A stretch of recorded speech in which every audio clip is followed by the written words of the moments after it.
Are you familiar with FBI Special Agents Kyle Seraphin? I'm familiar with the name.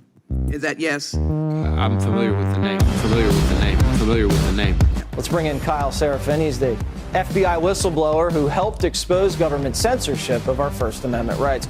Now, we only have this memo because a recently suspended FBI agent called Kyle Seraphin brought it to the public. And we're grateful that he did. Kyle, thank you so much for joining us tonight.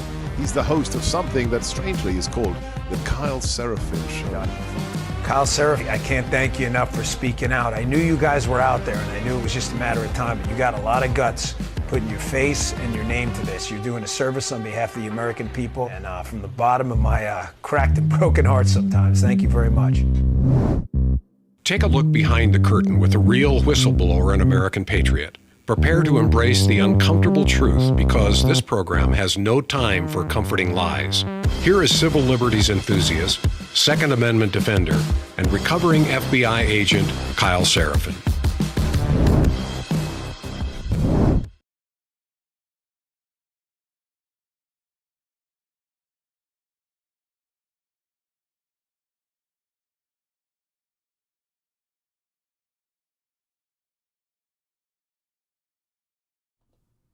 Oh, man, we didn't transition over.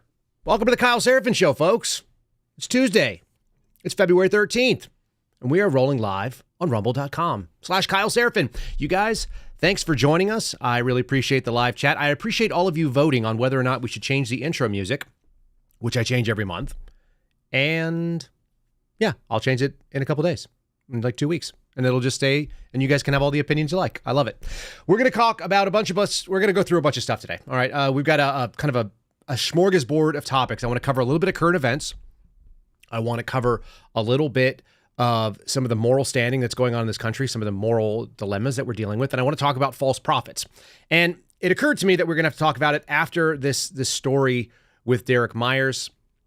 And it occurred to me after I did a Twitter space yesterday with some folks in the middle of the day, because there's a lot of folks that are unmoored from a lot of the anchors that we've had historically for most of the time that I've been alive, the institutions in this country. We've lost faith. We've lost the ability to trust them implicitly, and it is resulting in some bad outcomes for bad actors. It's good outcomes for bad actors, bad outcomes for those of us who want to believe in people and want to trust people. It's hard. And we need to be very discerning. I want to talk about what that looks like and why that might be the case. Before we do, I want to say thanks to my friends over at Catholic Vote who sponsor this podcast and allow us to do what we do. You guys can go to catholicvote.org. Again, it's catholicvote.org. There's the loop. Today's loop has some really good stuff in there as well. They're talking about infighting in the Democratic Party, talking about Kamala Harris saying she's ready to be president. That seems interesting. And Lloyd Austin in the hospital. Saw that the other day. We wish him a speedy recovery, but it's confusing to me that we continue to have some of these old and feeble people that are, if you have medical situations, step away from the power. That's what you're supposed to do. In any case, the loop covers all of that, and a really good loopcast yesterday, which was able to touch on something we're going to talk about today, a controversial Super Bowl commercial from a group called He Gets Us. Why I think those people are also false prophets. We're going to get into all of those things in just 1 second. Let's start off with a little bit of news, if we can. And let's get our brains squared away. Let's start with our friends over at CNN. Because CNN had a couple of main stories today. They had another one that was talking about Trump. They can't get enough Trump.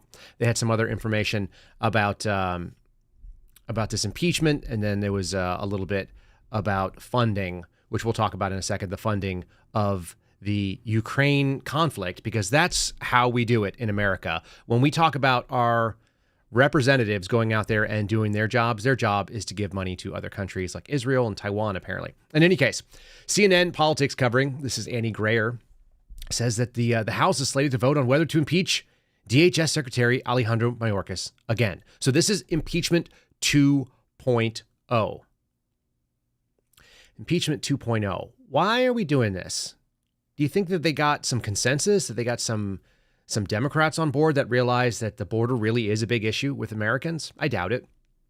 It says the House Republicans are expected to vote. Is it just House Republicans, or are all are all members of the House allowed to vote on this. They're expected to vote on whether to impeach Homeland Security Secretary Alejandro Mayorkas today. That's Tuesday. After suffering, this is the big part of it, a massive and public defeat when a similar vote failed last week. Now, I want you to consider, they did not do it successfully, but was it massive? And was it a public defeat that we all cared about? Did anybody think that the Democrats were going to get on board? They have a razor-thin majority. They have almost no ability to command votes. So why would it be considered a massive and public defeat? I think it's a virtue signal. They called it a stunning blow to the House Republicans when they had 3 Republicans dissent. That was Colorado Representative Ken Buck, Wisconsin Representative Mike Gallagher, and California Representative Tom McClintock. They joined the Democrats voting against the resolution. A trio of House Republicans said they didn't believe that there was any evidence that their Republican colleagues uncovered that rose to the level of impeachment. Wouldn't it be just simple enough that the man is not doing his job? Isn't that like, we had President Trump impeached over a phone call where he was doing what presidents do, which is negotiate with other foreign leaders. It's fairly incredible that the standards and ethics that have to exist in the House for the Republicans, especially the ones that are not running for office again, is enough for them to stand on principle. Pretty interesting. Given the narrow margins, the House can only afford to lose a handful of votes. We don't expect to see anything change. In a surprise move, Al Green of Texas, who returned after surgery to change the margins, putting the Republicans 1 vote shy of the majority they needed. You know what else would have been a big thing? Having guys like George Santos still in office, instead of trying to hold ourselves to a standards, hold ourselves being conservatives, people that generally believe that the Constitution should be obeyed. They threw out their own majority. But this is part and parcel of why I continue to tell you guys, what I see is 2 different games being played. And if you don't have this analogy in your head, it's the easiest one. It doesn't matter whether you think Republicans are playing checkers or they're playing chess. The Democrats are playing demolition derby. I've explained it to my father, and he loves the analogy. So we'll show it out there again. Imagine the park bench. There's a stone table there, and there's the chessboards are all set up, and everybody's sitting and they're moving chess pieces like you see in some of these movies, whether it be, in Central Park or something like that. And there's 2 sides, but they're both the same team. It's conservatives, Republicans. They're playing chess or checkers. And then somebody comes through with a monster truck, and just everybody runs and scrambles, and they run right over the top, and they break down the tables. This is what we see. There is no standard for the Democrat Party.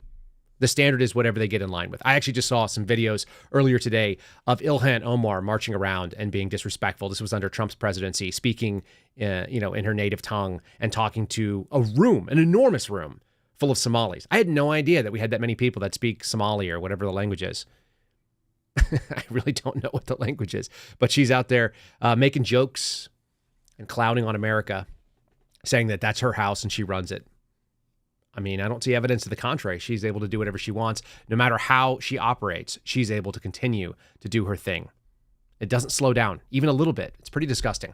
I want to keep moving forward because the narrative that was getting pushed, and there's a lot of it, like I said, Chuck Schumer is telling us that the most important thing is that we need to fight Putin. That's what Americans are really interested in. We need to continue this Cold War mentality, which I think we moved on from. And then secondarily, we need to go out there and make sure that we paint Trump and Putin as bad guys. So MSNBC has a pretty interesting analysis piece. It's Trump encouraging Russia to attack NATO. We're going to talk about that in 1 second. Let's play Chuck Schumer kind of crowing in victory that he got a significant margin, almost 20 Republicans to defect over and vote in favor of money to not our border security.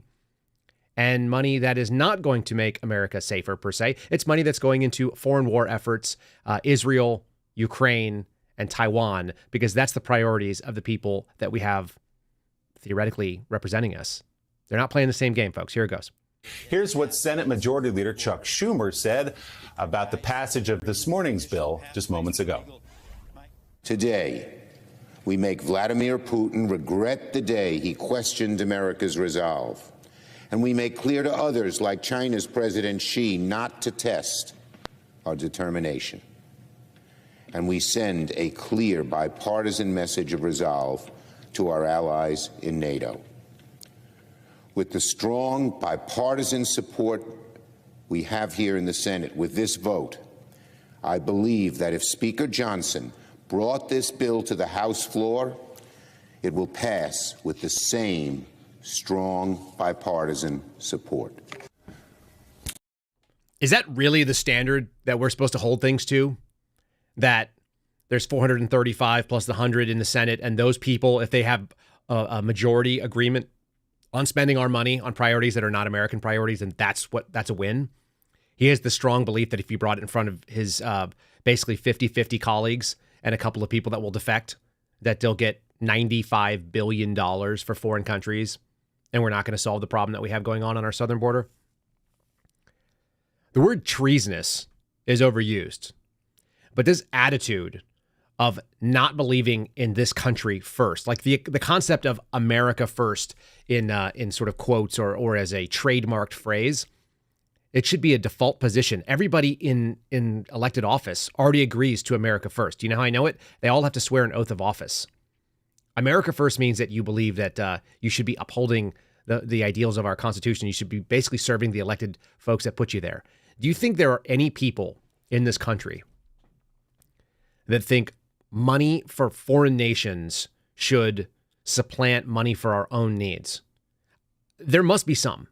There must be people that either have no idea what they vote for and who they're putting into office, or they don't understand what money is. That's also probably true. It's bizarre. It's exactly the weirdest thing to see. I don't get it. I don't get how these people keep getting sent back. I don't know why we think that's acceptable. And like, what is the lure in a war that is massively unpopular in this country? They keep running on it. They're going to put $95 billion. That's almost twice as much as we spend on our Marine Corps. Like, what do you want? A better funded Marine Corps, or Ukraine to have a ton of money and paying their pensions for the people there that retired under state pensions? I mean, state-backed pensions. It's bizarre, absolutely bizarre. And so the only way they can do this stuff is they have to point out how very, very important NATO is. This is this Cold War mentality. We can't get away from it. God forbid. God forbid we let the idea that NATO is an antiquated concept. And so they're going to attack Trump over it. Now, I liked what Trump was used to saying. He was saying that the other countries should pay their bills and they should start stepping in because NATO essentially exists as a projection of power for the United States, but it's supposed to be a hedge against Russia, but not really. It was actually supposed to be a hedge against the Soviet Union. And it went away. There is no Soviet Union. That interview that Tucker Carlson just did with Vladimir Putin was very interesting from a different position. Not that I believe everything that Vladimir Putin says, but I don't think he's wrong to think about how Russia considers itself not part of the West because it was never accepted of the West. We've made them an enemy, and they're kind of a boogeyman. In any case, Trump over here, this is an opinion piece coming from MSNBC, who is our far left friends. Trump encouraging Russia to attack NATO allies is as foolish as it is dangerous. Yeah, okay. Once again, it's a group of people that want to take Trump literally, but they don't take him seriously, when in fact the opposite should happen. They should take him seriously, but not literally. Even according to the America First worldview, U.S. interests are not served by nudging Moscow into striking delinquent NATO countries, nor will they. How foolish would that be? They already know that there's a triggering mechanism. That's what the treaties mean. He's repeatedly threatened to withdraw from NATO. That's President Trump. And he's said that the post-war alliance was a drain on U.S. resources. Those are all true statements. You notice they don't attack the message. They're just going to attack the messenger and call him dangerous. But nothing about that says that he's wrong. Of course, they were going to go after the hyperbole. He said that he would actually encourage Russia to attack NATO allies. That's not how he said it, but he said, well, sir, if we don't pay and we're attacked by Russia, will you protect us? He apparently is quoting, this is Trump quoting the president of, who was it? One of the NATO allies. Sort of irrelevant. He says, if you don't pay, you're delinquent. Yeah, let's see what happens. I wouldn't protect you. In fact, I'd encourage them to do whatever the hell they want. You got to pay. That's Trump being Trump, talking about things the way that Trump does, which is to say, get your money where your mouth is. This is your collective defense. If you're not interested, Europe, why should the U.S. be interested? And of course, that was the whole point of all these conversations. Doesn't mean it's a nice way to say it, but you can't trust MSNBC's analysis of it. But what's important is we have to know this is what our neighbors are hearing. This is what our neighbors that don't agree with us are hearing. When they come out and they trot out their talking points, they're crazy. What they're saying is Donald Trump is asking Russia to attack people in Europe. How can you vote for him? You believe that? I don't. I don't, because it didn't happen while Trump was president. This is the other funny thing. We've just sort of forgotten the fact, or at least people on the left have forgotten the fact, that he had an opportunity to do whatever it was for the first 4 years that he was in office. And did he do the things that they think did he turn into a global tyrant? Did he end up declaring that there were going to be no more elections? No, he got scammed. And he showed up and he did things that actually worked out in the favor of most people in America, right up until we got sort of covicided, or whatever the hell you want to call it. Whatever that period of 2020 to the end up into the election happened. That was the weirdest, strangest moment, and I think that it'll be studied for a very long time. We're still trying to make sense of what just happened to this country, and we're still trying to get back on our footing.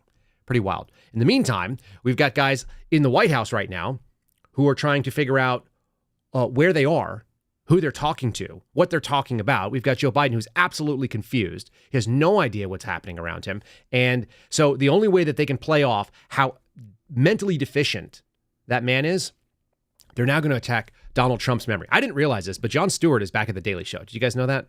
They got rid of the other guy, Trevor Noah. I guess he wasn't very good. His ratings weren't good. So they've stepped in. They've brought in the pinch hitter, and they have the great talent of Jon Stewart, who is a great talent, by the way. He's very funny.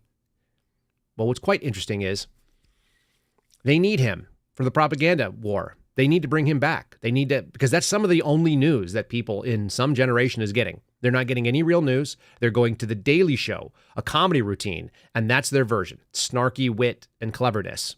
So we're going to play a little clip from that about how they're attacking Donald Trump's memory, simply trying to bring people away from how bad it is with the Biden stuff. I got some clips like side by side. You guys can make the decision. Before we do that, let's go ahead and say thanks to a sponsor, particularly our friends at Contingency Medical. If you guys have not gone over there and checked out their website, I highly encourage it. Go to contingencymedical.com, use the promo code Kyle, save a couple bucks at checkout. What do you get there is an opportunity to sign up and buy their pharmaceutical pack. It is an antibiotic pack, plus pack. It's on the go. It means you can take your meds with you and you can have them in advance, so you don't have to go to a doctor when you actually are already sick. That's the best thing you can think of. Nobody wants to go to a doctor when you're sick. Wellness checks are way better, right? So go get your check online. You go through a telehealth process. They will go and set you up with a board-certified physician in your state, and then you'll get real prescriptions from real pharmacies sent to you in this little cool pack that you can carry around with you when you travel or when you're at home. And you can be ahead of the curve so you can prepare instead of having to repair when you're sick. Steve Friend and I were just talking about this over the weekend, actually. We just got into it. You just said, hey, man, when you're sick, it's the worst time to go to the doctor. Wouldn't it be better to have a bunch of antibiotic packs and all the stuff that you might need to use? It tells you exactly how to use them. And you've got antidiarrheals. You've got antiemetics, which means like the anti-nausea and vomiting, Zofran, which is my favorite drug that exists. It's absolutely incredible stuff. And then you've got like a Z-Pack in there from azithromycin. You've got amoxicillin and others. Go to contingencymedical.com. Use promo code Kyle when you check out. And that lets them know that we sent you over there. Great opportunity for you to take your health into your own hands and really kind of own what's going on around you. Nobody wants to be reliant on these systems. We're going to talk a little bit more about that, about how all these institutions have debased themselves. And when they did, man, they lost a lot of credibility and they didn't seem too worried about it. Let's play this. Like I said, we're talking about Donald Trump's memory now. That's what the political left is bringing up. That's what Morning Joe Scarborough. So people are waking up with that. And then also it's on The Daily Show. So two groups, about 2 minutes of this. It's going to be nauseating, but listen to the difference between a Donald Trump. He sounds a lot more like a Chris Wray being cagey under oath. That's what I'm going to preempt your mind with. He says a lot of things like, he's like, well, I don't recall that, or I don't remember. He's being deposed in these videos. So that's what's going on. And then we show the difference between someone who actually doesn't know what's going on. All right, here we go. MSNBC coming at you. The footage of the president unable to recall simple facts must have been brutal to watch. James Webb. I don't remember the names. I don't remember the name. I don't remember ever buying something for myself. Do you recall what years you were married to Ms. Maples?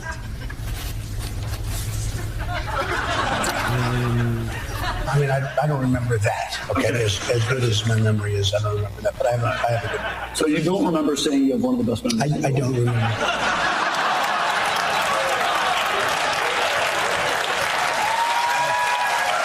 sorry, that was the wrong footage. That's the high-functioning candidate.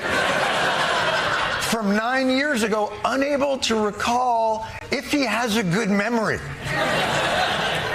Yeah, it's John Heilemann. We've seen examples over and over again of Donald Trump just losing it on stage here. And you had the whole political world come to a stop. First of all, because for some reason you had the guy, the special counsel, asking, "Hey, what year did your son die?"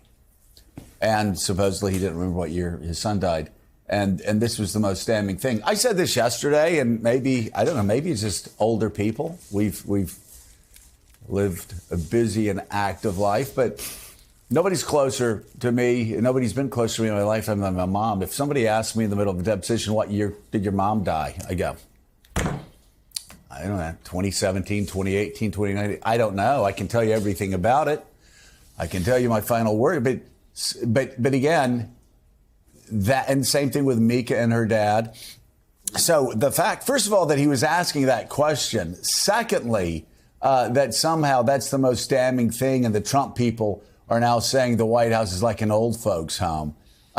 They need to look inside their own glass house, because they need to look inside their own glass house, right? That's Joe Scarborough, if you guys are just listening on the audio track. Joe Scarborough, who might be one of the worst interviewers in the world. By the way, when he's on screen right there, if you can't see it, you literally have a guest waiting to comment who is waiting for him to stop the monologue about he doesn't know when his mom died, which I don't believe him. I don't think anybody believes him. I don't think he believes him. They're reaching, and the fun thing is this. Trump is under oath in a deposition trying to avoid things. And then they're literally comparing it side by side with Joe Biden, who doesn't know about his son's death in a deposition. The scary thing is Joe Biden talks about his son's death all the time as a political device. And he seems to forget all the details. Like, he doesn't know where he died. He doesn't know where he's buried. He thinks he might be buried outside of France. He thinks he might have died in the Iraq War. He might have died because of something that he can't prove. He might have been in combat. Like, all these crazy things that you hear Joe Biden kind of just like stumble over because he's trying to make political points. If you're going to use something as a political device, you don't think he knows that? Except he's old. The difference between Trump being kind of cagey, which is what you're seeing there, and the actual sort of horrific decline of the man who's sitting in the office of the White House, it's not even close. So I wanted to show those back and forth. I also wanted to show you just what a bad host and interviewer Joe Scarborough is. That's what you're missing if you're not watching on MSNBC and watching Morning Joe in the morning. If you're watching here with us. So here's a little clip of Biden getting pissed. He's getting pissed because he was called out. Listen to what he says about that's not your assessment. That's not the assessment of the press. Anyway, even his words don't make sense when he's even stringing together a complete sentence, which is not always. Here we go.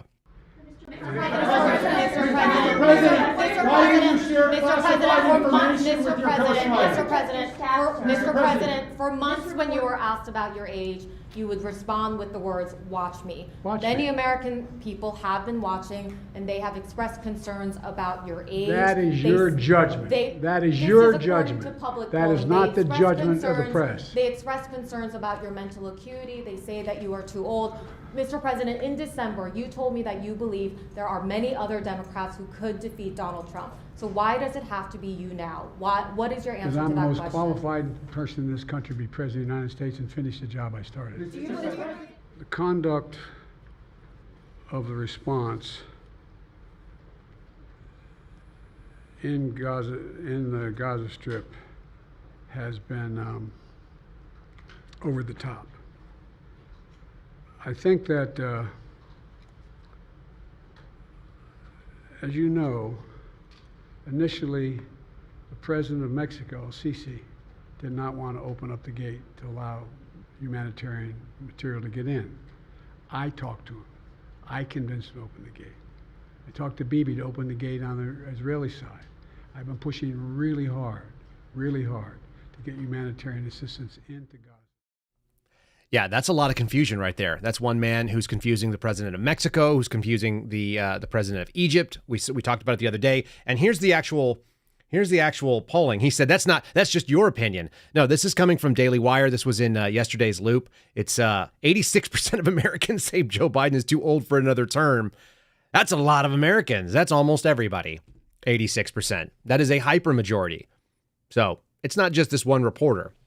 As you guys mentioned in the chat, I listened to Dan Bongino's talk on it yesterday. He spent the whole show doing it, and I was lifting weights listening, and I was like, yep, Dan's on it. He spent the radio show discussing it as well. There's obviously a play to highlight him, and there's an interesting pressure campaign. Dan's much more into assessing sort of how devious some of these folks are working at DOJ, but it does look like there's a squeeze to get him out.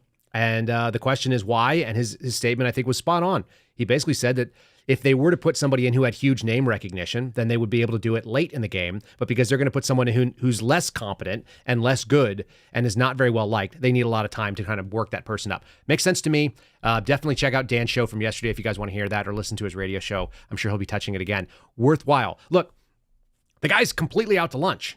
He doesn't know what's going on. Here he was again. This is another one. This is covered by, this is New York Post, talking about confused Biden looks lost as he wanders around behind the podium. I watched the video of this. You literally have Jordan's King speaking, and Biden walks behind him and goes from one side to the other, trying to figure out where he's saying. I don't know if he's waiting to figure out, is it my turn to speak? He's just kind of meandering around. And at some point he calls out that Barack Obama's out in the corner of the room, which is also really bizarre. But that's how you end up seeing a White House, or a special counsel rather, in the person of Robert Hur, stating that he's just an elderly man with a poor memory. And then he's getting angry about it, which, you know, talk to people that have a poor memory that are getting older, they kind of know. Unless you're just an arrogant egotist like you see this guy, which is why they said, how come you're the only one who can do it? And he said, I'm the most qualified. God help us if Joe Biden is the most qualified Democrat to stand in that office. Because if that's true, and it may be true based on what we see, this country is in really, really bad shape if that's the best that they can put up.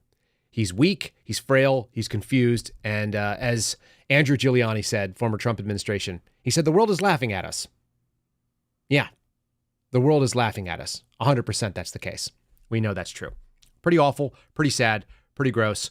In the meantime, we have this other kind of tremendous amount of gaslighting going on, and this is what I wanted to talk about, the false prophets that are pushing in. So that's the news happening. But what is going on in a deeper way? What's deeper is that there's an attempt to exploit the way that we've lost the underpinnings of our culture.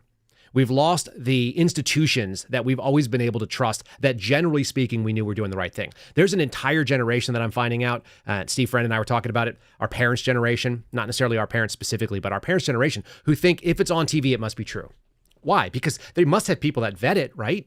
That's a fundamental faith that the news media is giving you things that are in fact news and they are in fact accurate. And we know that's not true. We have some examples of that coming up in just a minute as well. But when the news media has debased itself over ratings or over a political agenda, which we saw happening for the last probably between 3 and 5 years, when they have debased themselves in the medical community for the same reasons, for money, for power, for the ability to move forward products that were not ready for us, all of these things have been exposed. And so many Americans, particularly on the conservative side, have just cut their anchor. They've cut that anchor chain and they've dropped those things away. And so then they are now just floating in the abyss of confusion. They're like, well, I'm not going to believe in the things that I used to believe in. Pharmaceutical companies, media, government, law enforcement, all these things are perfect. You can cut all those things and you can say, yes, an inherent distrust is necessary. It's the same reason why we should be looking at guys like that Derek Meyer that we talked about yesterday. We should be distrustful as a default position. But the danger is this. When you have nothing to ground yourself in, you start, at least some people start, looking so desperately to replace those pillars. And they're willing to do it with things that just come into their head. It's one of the things that I've noticed that is the scariest and the weirdest thing. It's like, I don't believe that anybody is telling me the truth, so everything I think is now true. That is the worst idea.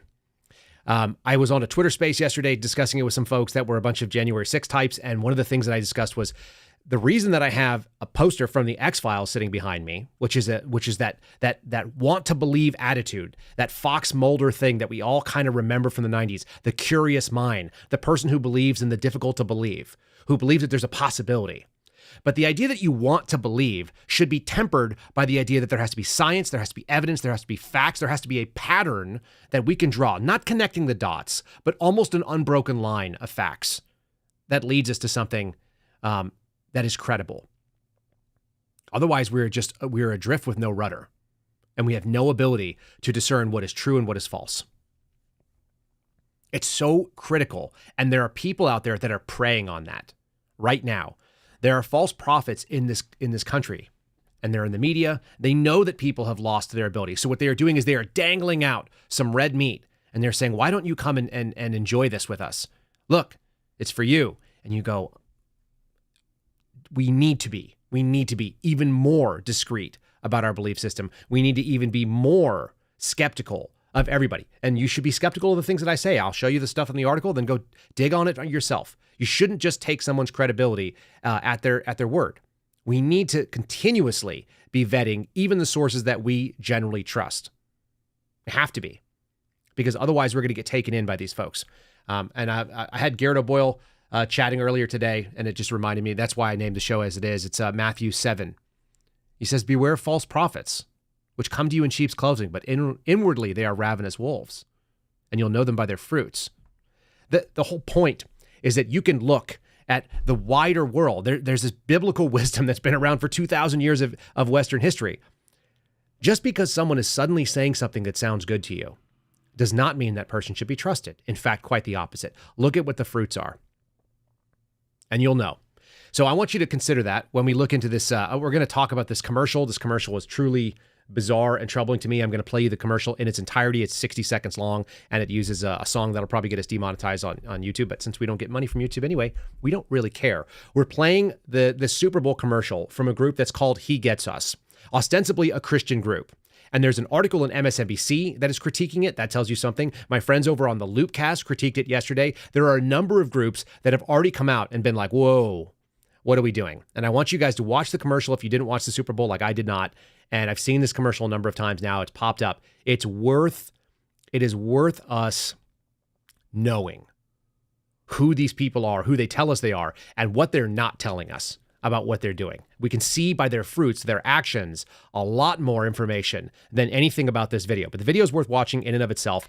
Before we do that, I want to say thanks to my buddies over at Patriot Coolers. So we'll do this first. Let me throw them up on the screen here, and let me just show you. Here's my 16-ounce in blue. This is a coffee tumbler, and you can also see the Seraphin Family Minivan 50-quart cooler filled with groceries. Guys, go to patriotcoolers.com if you're looking at something. Don't go out and buy something you don't need, but if you are in the market, and if it's Valentine's Day, it might be too late for that one, but you can get somebody something that they will love for a very long time. Use promo code Kyle, KYLE, saves you 10% at checkout. And if you spend $50, you'll get free shipping. You'll get free shipping on pretty much any of the bigger items, or you'll do what I do, which is buy multiple tumblers, and I also buy multiple lids. I don't know why. I like to have the snap-on lid, and then I like to have the one that has the turn, because you can actually put a straw into it. And I'm always using my coffee cup for smoothies and other stuff like that too. Head-to-head beats the Yeti. It's a personal taste test. It's an N=1 test, but we believe in it here in the Seraphin household. We've got their products. We've had them since 2017. Highly appreciated, and they've been an OG sponsor of our show. Again, patriotcoolers.com. The promo code is Kyle. Check them out. You can follow them on social media at Patriot Coolers. If you buy something and it looks good, which it always does, make sure you tag them. Tag me if you like to. I'm a big fan. Okay, here's this video. I want you guys to see it. This is the He Gets Us. That's the name of the group. Ostensibly a Christian group. I want you to look at the imagery on here. And if you're on the audio, you're going to miss out on it. Maybe you've already seen it, but you can go find it on social media. You can find it on their YouTube channel. Worth looking at. The imagery here, how come it is always, look at who is being in the servant role and who they are trying to manipulate.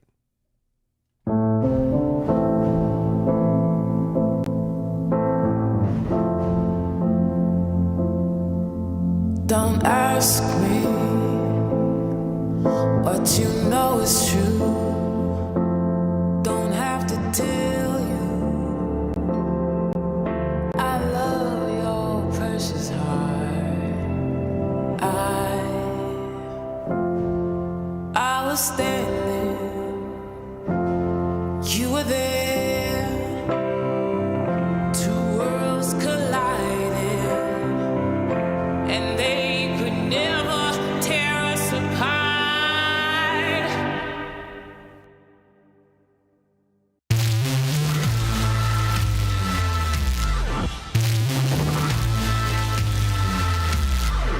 We can live for 1,000 years. All right, are you nauseated? It's all done by classist and by sort of leftist hierarchy of minorities. You can see that. It looks like a really, really nice message. Jesus didn't teach hate. That's true. Didn't. And the idea being that we should go out and serve others, wash feet, not a big problem. What it says to me by looking at that thing instinctively, because I'm a skeptic about everything, is it says, we're not Christians, but you are. You should do what we say. And that means you should help people at abortion clinics. And you should have your priests kneel in front of gay men who are wearing rainbow-colored roller skates on the boardwalk. You should serve those who are being sinful. Not that those people should turn away because of the action or that they're going to be inspired, but you should simply allow people to be as they are, because Jesus, their whole website is full of Jesus is the biggest love story in human history. Yeah, but he also said, go forth and sin no more. Did he not?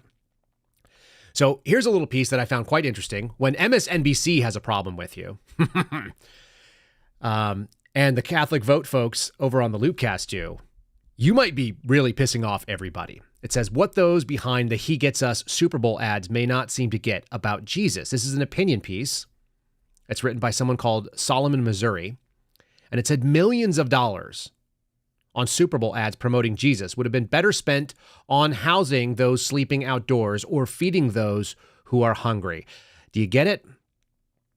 What they did is they spent a bunch of money on some really slick advertising. They put a bunch of money into billboards. They now have these beautiful sort of like lit up billboards in Hollywood and in Vegas. And they've been playing this stuff out there. What are they selling is the real question. You know, are they selling actual values, or is the value don't hate, let us be the thing that we want to be? This is a false prophet. This is people using false prophecy, and they are coming in the guise of sheep. And it is pretty evil stuff. It's pretty obvious to those of us who are tuned to what a psyop looks like, right? This is what the psyops looks like. It tells you something that you instinctively want to believe. And it's my belief that these people who seem to be Marxist types or clearly leftists, they said, you're Christians and we're going to manipulate the things that you believe to try to get our way. There is nothing uglier than seeing people argue with a biblical perspective in order to get a non-biblical result. That's what we're seeing here. All right, so during the Super Bowl, this new nonprofit group, they claim it's a new nonprofit group, by the way. They've been around since 2022. They've been putting billboards up in Vegas since 2022. It's not that new then, is it? If it's 18 months or 2 years old. 2 different ads with taglines. He Gets Us. Like I said, highly produced, licensed music, not inexpensive. Jesus didn't teach hate. He washed feet. He Gets Us. Very strange. And so it was begun by a group called the Signatory, known as the Servant Foundation. Said it was devoting $100 million into their campaign, their ad campaign. $100 million. Wow. What's that all about? Think about what you could do with $100 million. Think about what you could do with $95 billion, to be fair. But what could you do with $100 million in actually helping people, in real charitable organization? My dad used to run the St. Vincent de Paul Society in the little place he lived outside of St. Augustine in, I believe it's St. Johns County. And they ran the St. Vincent de Paul Society, and they didn't give things to anybody. What they did is they said, if you have problems and you have issues, you can bring your issues to us, and we will help you. 1, get on your feet. 2, we will pay your bills. We won't give you money, but we will go to the grocery store with you and help you find the right groceries, and then we will pay for them. Because when you give charity, it should also not just be a handout, it should also be teaching people how to not be in the same situation. $100 million would have gone an awful long ways in these local grassroots areas, whether they be St. Vincent de Paul Society or secular organizations, helping homeless, helping people get job skills. You could pay for a lot of food handlers' permits to get people into income-based jobs where they can get on their own feet. In the meantime, these people are spending that on an ad campaign that looks really nice. I mean, it was a beautiful commercial. Some great artistry. Very interesting. The claim here is that the money, that at least some of the money in the beginning was founded by David Green, who founded Hobby Lobby. Told Fox News his family was a big financial supporter of the He Gets Us campaign. Yeah, I think they don't get it, it sounds like. They're spending an awful lot of money on things that come from Chinese.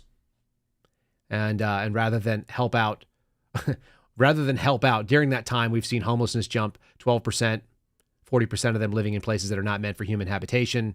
Grocery prices are higher, and instead they're making flashy ad campaigns. Apparently, the 30-second commercial during the Super Bowl was $7 million. That's what the estimate is. So that's an awful lot of money to be just throwing down on an ad campaign for a Super Bowl. That was woke, and that was doing some of this kind of stuff. Very interesting. I've thrown it on the screen here because I wanted you guys to see the About Us. And the About Us, to me, is always the most telling. When people are not being honest, I threw it up here on the screen with the MSNBC opinion piece. If you scroll through their website, which of course I did, and you go to the About Us, it's not obvious. You start up on the top and you read, how does the story of Jesus, the world's greatest love story, get twisted into a tool to judge and harm and divide? Interesting. How does it? Then you go down, frequently asked questions about us. What's your agenda? Are you getting people to go to church? The answer they say is no, we're not interested in church. That's the old I'm spiritual, but I'm not religious argument. It's awful because without an actual formation and without an actual groundwork to be able to base your ideas in, there is no meaning. What's your stance on the LGBTQ plus community? It's probably the most common question we've received, and we understand why. Many of those who represent Jesus have made people in their stories about the LGBTQ plus community feel judged and excluded. That's actually not what happens. People judge actions, not the people, and they try to encourage better. So here's their opinion. Jesus loves gay people. Jesus loves trans people. Jesus loves the LGBTQ plus community, like all people who are invited to explore the story of Jesus. But they're not trying to run a church. They're just trying to do, are they affiliated with a religion? No. The answer they say is no. And who is behind this? This is what I put up on the screen. Very telling. A newly formed nonprofit, Come Near, is now managing He Gets Us. So they've actually changed hands from the original founders under the Hobby Lobby. Now they've moved into this piece. Come Near is a growing, expert-led staff, dedicated network of partners and supporters. Did they just tell you anything at all with that information? Our movement is not funded by or affiliated with any single individual, political position, church, or faith denomination. Yeah, right. They do have a faith position. It's just a secular one. We have a coalition of supporters who represent a variety of lived experiences. Are you hearing the words here? And that have led them to wildly different perspectives on many things. And they're the opposite on political issues and social issues of our day, but they share one thing in common. They've been inspired and transformed by the story of Jesus. Not the real Jesus, not the story of Jesus in the Bible, but the story that they basically simpled down and made into a cartoon character. These are false prophets. That's what it looks like. A newly formed nonprofit. An expert-led staff. You know who else has expert-led staffs? The WHO. You remember that? They don't have doctors. They're not experts on things that matter. They're experts on things like gender ideology. False prophets. People who are wolves wearing sheep's clothes. And they are quite clearly woke.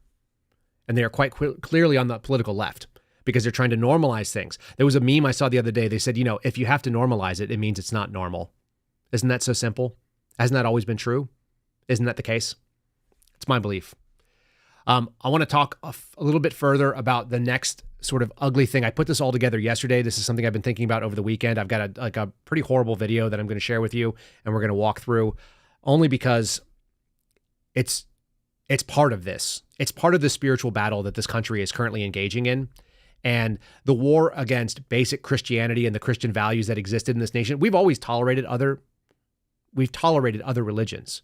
And I say tolerated because that's what the First Amendment requires of us, and that's what Americans do. We tolerate. We allow people to come in. But you still have to accept that the values, that even the founding of our nation and the laws that we have are based in a Judeo-Christian tradition.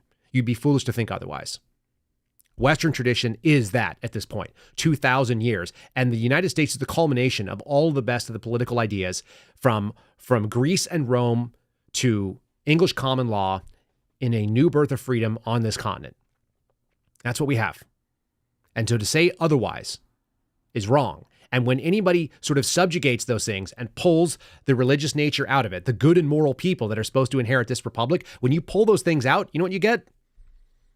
You get really demonic and evil things. You get people doing twisted, and the worst part is you get bad human outcomes. The outcomes are horrible for those who have bought into it. We all know this. We all kind of have this sense. It's definitely out there. Let me throw this on the screen here. We'll say thanks to our buddies over at 4 Patriots. If you think things are getting spicy in this year, they probably are. The odds are very high. You guys can prepare yourselves so you don't have to repair, so you don't have to be the person who's standing in line at a grocery store hoping that they don't run out or that your money's not worthless. 4patriots.com, the number 4patriots.com/Kyle. Use the promo code Kyle at checkout, and you can go get yourself some calories, some continuity of comms. You can get yourself one of those hand crank radios that we've showed on this show before. You can get yourself squared away so that if there is, in fact, a disaster, a local disaster, a regional disaster, a national disaster, just Joe Biden is a disaster. Any of these things, you want to prepare yourself so that you're not running around and trying to make some space where you can at least eat for a few days. You have a 72-hour pack that's a good, easy start. You can go out there and get calories for a family of 4 for 72 hours. You can do it for a full month. You can buy it for a full year. Get yourself some ready-made calories. If you're a person that wants to do beans and rice and that's your world, knock yourself out. If you got, live game all over the place, do that. But if you're not, especially if you live in an urban area, something like 4patriots.com/Kyle is a way to get yourself prepped up so you are not being part of the emergency as it comes your way. There's nothing worse than being part of the emergency. It was the first thing that I learned when I was a paramedic. Number one, this is not your emergency. Don't make yourself part of it. And that's what we encourage you guys to do. You guys check out their water filters and all the other kind of stuff. Like I said, continuity of comms, continuity of calories. That is how you hedge against sort of uncertainty in this world. Let's talk about something pretty ugly and quite awful. I've got a video from Live Action. First, I want to share this little piece here. I saw this gem from LifeSite News. If you're looking on the screen, what you're seeing is probably the best looking picture of Chelsea Clinton, daughter of the Clinton dynasty of Hillary and Bill. And so apparently she did an interview and she said, I left the church when I was 6 because it opposed abortion. This is going back to 2016. This is not a new article. This was just resurfaced for me. But this stuff has been out there, this push to normalize certain things. And we're going to talk about abortion in just a second, which I know is a hot topic for certain people. And you may not care about it, but I think this is quite interesting. This is Chelsea Clinton trying to get on the pro-abortion train while her mom was she running for president at that time? 2016, February. Oh, yes. In a new interview, so obviously not new at this point, daughter of pro-abortion presidential candidate Hillary Clinton says she left the Baptist church at the age of 6 because it has strongly pro-life positions opposing abortions. Do you know how many 6-year-olds are anti-baby? Like none of them. None of them aren't. At 6, the concept of a baby is like the most important thing in the world. I have a 6-year-old right now, and I have a baby. All she wants to do is like get her face in there and talk to the baby, talk about when she's going to be a mom. Children are naturally inclined toward the natural order of things. Moms, dads, babies, where they came from, who's in charge. All these types of things are central to the way that they operate. It's incredible to me that they got this political hack interview to go out and say, I was raised in the Methodist church and I left the Baptist church before my dad did. I don't even know what that means, by the way. I read this a couple times over and I can't figure it out. She said, I didn't know why they were talking to me about abortion when I was 6 in Sunday school. That's a true story. Do you know why? Because it's an awful evil that our country is behind and your parents were okay with it. They didn't used to be. She said, my mother is a very deeply, I'm sorry, I have to try and say this again. My mother is very deeply a person of faith. That doesn't make any sense the way she even said it. You know how fake that is? Hillary Clinton is very deeply a person of faith, perhaps, but the faith is in herself and in pantsuits. It's a very deeply authentic and real for my mother, and it guides her moral compass, and that's why she loves abortion. Probably the nastiest and sickest thing I've ever heard about Hillary Clinton. It's obviously disingenuous.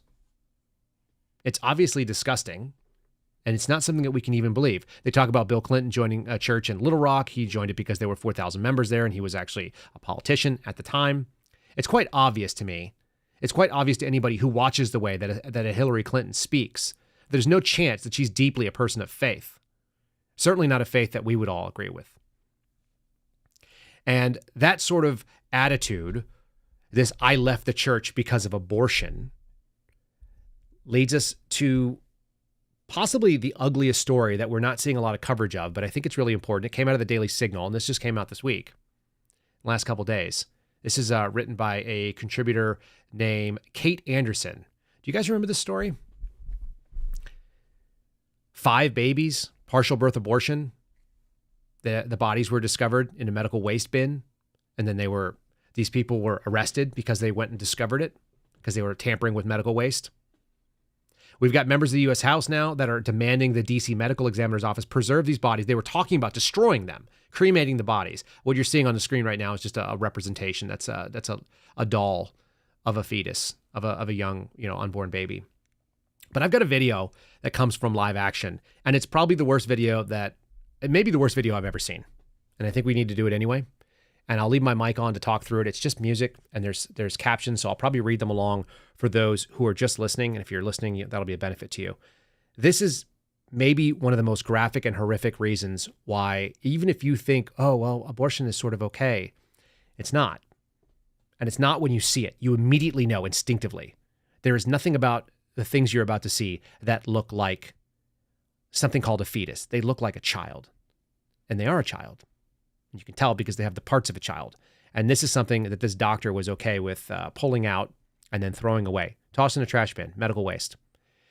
All right, prep yourself. And if you, and honestly, I don't do like a trigger warning thing, but I'd already told my wife, like, don't watch this episode because it'll leave her in tears. She'll be absolutely disgusted. So some of you may not be able to handle this. And that's fine. You can come back to us in about 2 minutes. Let's give this thing a look.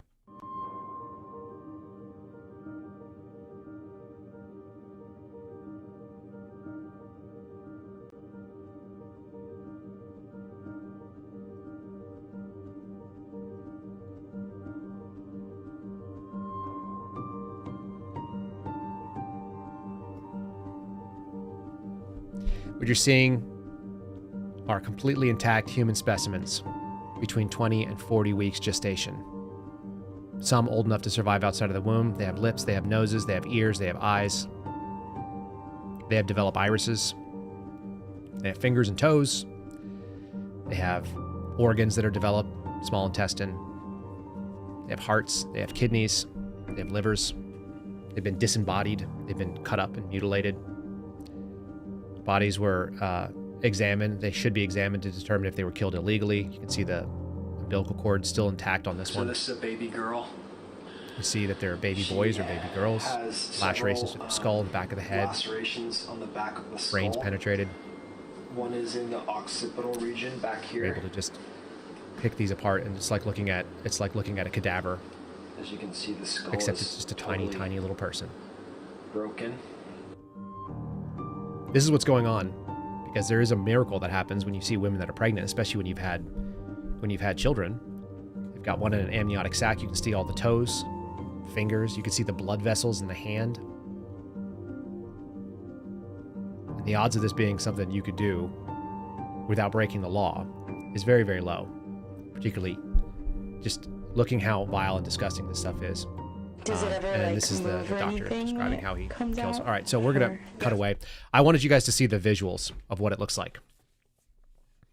It is a deep, deep evil. A deep evil in this country. There's nothing that separates those little tiny people from what your body is built up like. Almost nothing. Size. It's sickening. It's absolutely sickening. It made me sick to my stomach when I first saw it, and I wanted people to see it on the show, because that's what Live Action is doing on a regular basis. This is how you normalize evil in this country. You talk about human rights and abortion as healthcare and reproductive care, and you use euphemisms that are not real. And then we show you what it looks like. It's nauseating. It's absolutely nauseating. If you look at that and you're okay with it, there's something wrong with you. And I'm just going to tell you straight up, there's something wrong with you if that didn't seem unbelievably unsettling. The most innocent and the most weak and the most vulnerable, that's what the church was designed to stop. Anybody that is okay with that, they're not on this team. They're not on the team of human beings. The worst things that have happened in human history, the worst atrocities have always been going after women and children, right? It's the thing that we call out in war as war crimes. And we're in this country just sanctioning it. And the other thing that we're doing, which is awful and tragic and sad, is that we are seeing mental illness and people taking their physical bodies, like you just saw, which were dismembered, and they're doing something to them that makes zero sense whatsoever. They're taking hormones from the other gender and destroying their ability to perceive even reality. Okay? And the two things that we're seeing the Democratic Party step up with in a big, big way, they're 100% behind the LGBTQIA plus agenda, primarily the trans piece is the one that we most regularly hear about. I don't think any of us really care. If somebody is gay, they're gay. So what? In a political way, it doesn't bother me. In a religious way, we could have a different conversation. But politically, that doesn't stop anything. But when they want to start having babies, and you see that for some reason the LGBTQIA plus, they're telling me there's a community, although I've never seen it, that so-called community is behind abortion, that doesn't make any sense to me. Why? They're also behind having surrogates and depriving children of parents, of their natural parents. That's bizarre and strange. It looks like the same scientific experiment we just saw up there. And the second thing is putting cross-gender hormones into people. Now, there's a story that just came out. It was a mega church. You don't have to like Joel Osteen. I'm not a big fan. However, I don't want to see anybody getting shot when they go and they worship. The best they can do. So we've got a press conference here from the Houston PD Homicide Division, the Special Investigations Unit there. A couple of things to see. Number one, this guy goes way out of his way. First, describing who he is, giving his name. He looks like a fat slob of a cop. I've seen multiple people comment online saying something very simple. There's no way that this man is liked by the people that work for him. And I think that's probably true. Having worked in law enforcement, any of you who have been around it, you know, fat, sloppy, careerist, somebody who's willing to use she, her pronouns when describing someone who was killed on scene because she tried to kill people who were innocently at doing some, worshiping. You don't have to like Joel Osteen to know that the people who are there are probably trying to do the right thing. We don't have to be mad at them. So we're going to show a couple clips, or we're going to show the clip from this, and just look how far out of his way this Houston PD Homicide Division commander is going to describe this person. And then we'll do a little dig into whether this person apparently, potentially transgender. We see Sarah Fields reporting that, Libs of TikTok reporting it, a transgender person, which is to say a woman, biological. I had to suss this out yesterday because it wasn't obvious. A biological woman probably taking cross-gender hormones based on the way that her body looks. It appears to be the case. And the fact that she was using a masculine name. And then also, we can get into a whole big story about why on earth this person was able to buy a gun. She bought cheap, crappy guns. He talks about them in the interview, but I'll just tell you up front, it was an Anderson Manufacturing, commonly known as the Poverty Pony. If you guys are a gun person, you'll know what I'm talking about. If you don't, it's a cheap AR-15, $350, $400. Cheapest way you can get into the AR-15 game historically. And then the second piece of it was like one of these inexpensive 22 rifles. Looks like a bolt rifle. Not the tools of serious professionals, not the tool of people that are gun people. Cheap, potentially garbage, and a woman who basically was looking to do damage. And the end result is that a child was also shot, apparently her child, in the head by police officers returning fire because she had a child shield with her when she went into this. Unclear what was going on or why. We're still in the middle of the investigation, still ongoing. But this Houston police officer kind of turns my stomach as well. The way that they must kowtow and be so sensitive to somebody who died simply because of the type of communities. And Houston PD, they had Art Acevedo there as their chief, and he was trash when he was in Austin, and he's trash still. I don't know if he's still the chief over there. I have to look, but I'm sure this guy was brought up on the ranks under Acevedo. So here we go. Good afternoon. I'm Christopher Hassig, Commander, HPD Homicide, also leader of our Special Investigations Unit. Last name HASSIG. I just want to talk about the investigative steps, where we're at, what we've accomplished so far, and what we're going to be doing moving forward. All right. Please be mindful. We are approximately 24 hours into this investigation. It's very fluid, and the investigators under my Special Investigations Unit have been working around the clock and gathering information this entire time. So Sunday, yesterday, February 11th, at 13:53, at 1:53 p.m., we had an individual pull up in front of Lakewood Church on the west side of the building off of Timmons. She gets out of her white vehicle. She opens the door, pulls out the 7-year-old child out of the back seat, as well as a bag that is with her. She goes, she confronts a security guard who lets her in along the west side of the building. At 1:55 p.m., she immediately starts firing inside of the hallway on the west side of Lakewood Church. She's in the hall, not in the sanctuary.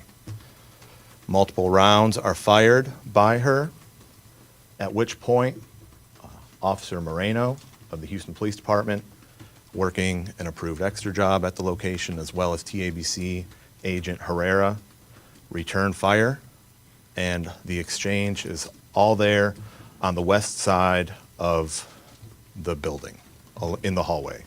Multiple shots are exchanged by all three. She eventually falls to the ground. 7-year-old child falls to the ground as well from gunfire, one gunshot wound to the head. Like has been mentioned earlier today, he is in critical condition at this time. And at 2:07 p.m., she is pronounced deceased by Houston Fire Department personnel. Sorry about the echo on that. That shouldn't have been added, but for some reason it doubled up on my audio. So listen, folks, what we're talking about here is somebody that is going out of his way not to tell the details of what happened, not to do condolences to the family of the child who is now shot. And it looks like that it was probably in the return fire, but we'll find out.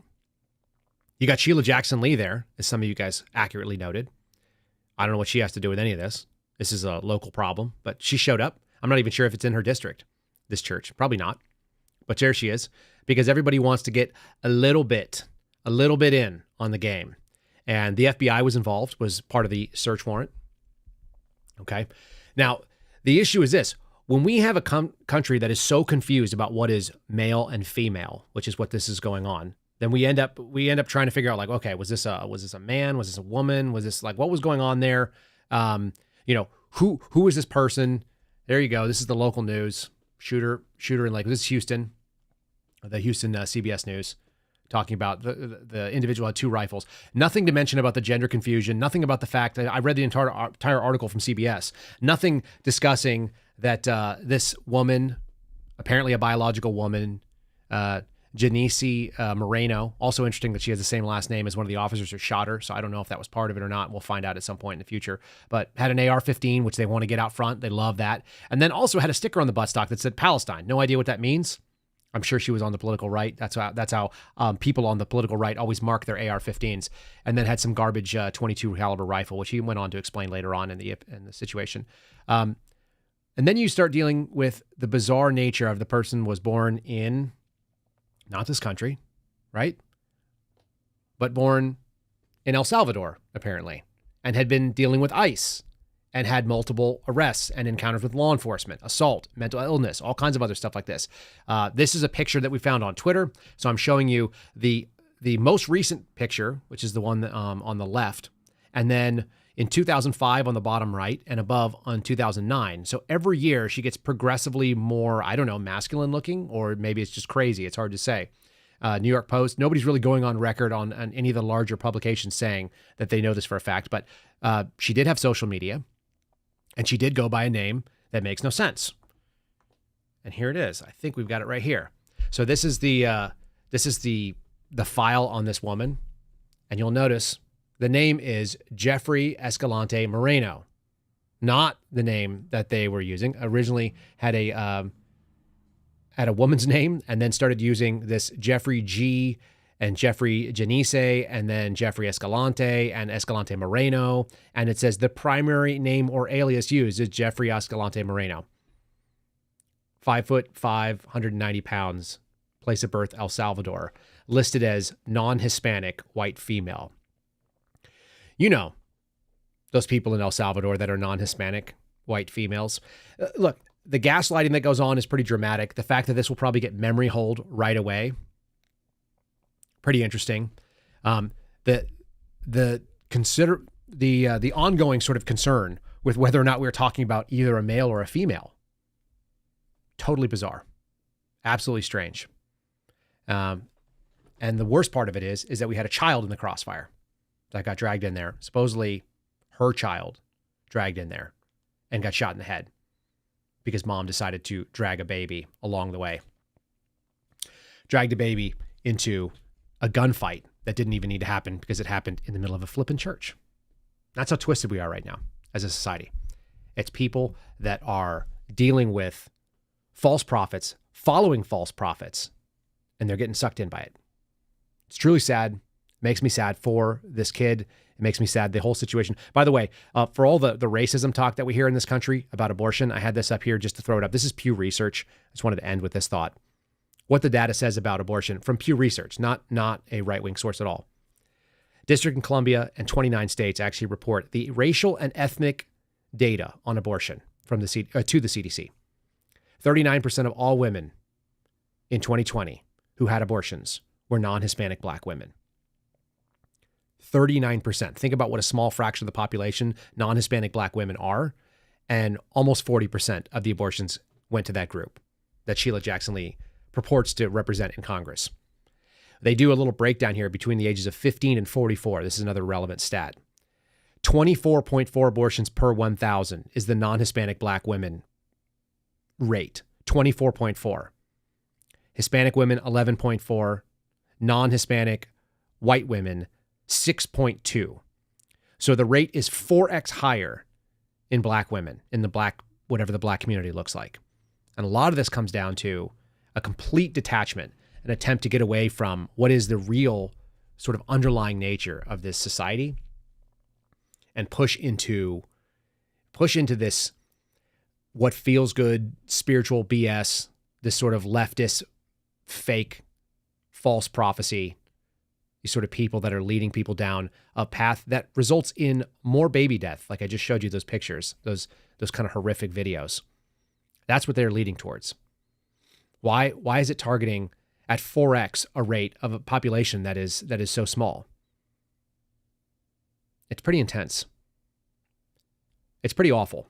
And it turns out that the people that are generally advocating, the Chelsea Clinton types that are leaving the church over abortion, they are the smallest and least likely to get one of these abortions. And that's interesting too. You can always tell people by their fruits, can you not? The things that they actually do, the way that they actually behave. That's the way that you look into this kind of stuff. And you know that they don't believe the things that they're trying to preach because they don't live that way either. They don't live that way either. Interesting. Sheila Jackson Lee was in there. I had another video that I wanted to throw up on the screen for you guys, simply because I found it and it's old, but it tells you a lot about the kind of people that we have to hire and why we have to hire them and the stories that we want to celebrate, the things that are being lionized by our society. The FBI, like I said, served a search warrant at this woman's house, and how interesting that happens. And then I go and find this video. It's like, of course our FBI was screwed up. This video is 7 years old. I had no idea. That goes right about the time that I was getting hired on. But eyes wide open for all of you that want to be in there. Eyes aware and alert of who they are hiring and why they're hiring them. They have to hire them because of the woke quotas and all that, and it leads us to demonstrably worse outcomes. So I'll give you a little look at the FBI's YouTube page, which actually has a podcast and a bunch of other crap on it. Who knew? That's what we're all paying for. Glad to know that's where our tax dollars go. Check out this little lady's interview.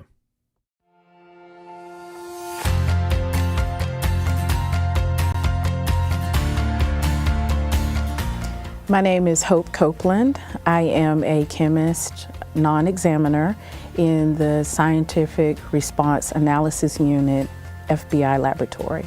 And I was being interviewed. I asked the person who was interviewing me, they asked me, are there any questions that you have for me? And I asked them, I said, well, will it be a problem that I wear a hijab to work every day? Because in my previous employment, I did not wear my hijab because I didn't feel comfortable. I didn't feel like I was protected. I felt like I was amongst law enforcement officers who did not understand Muslims, and I came from a community that's skeptical of law enforcement anyways, and I'm speaking of the Black community in general. And when I asked this question of the interviewer, she looked at me and was like, why would that be a problem? And when she responded that way, literally, I was like, really? It's not gonna be, a problem. You guys aren't gonna ask me, can you not wear your scarf, your hijab? And she was like, no, we wouldn't do that. And so I was like, wow, this is great. I gotta get this job,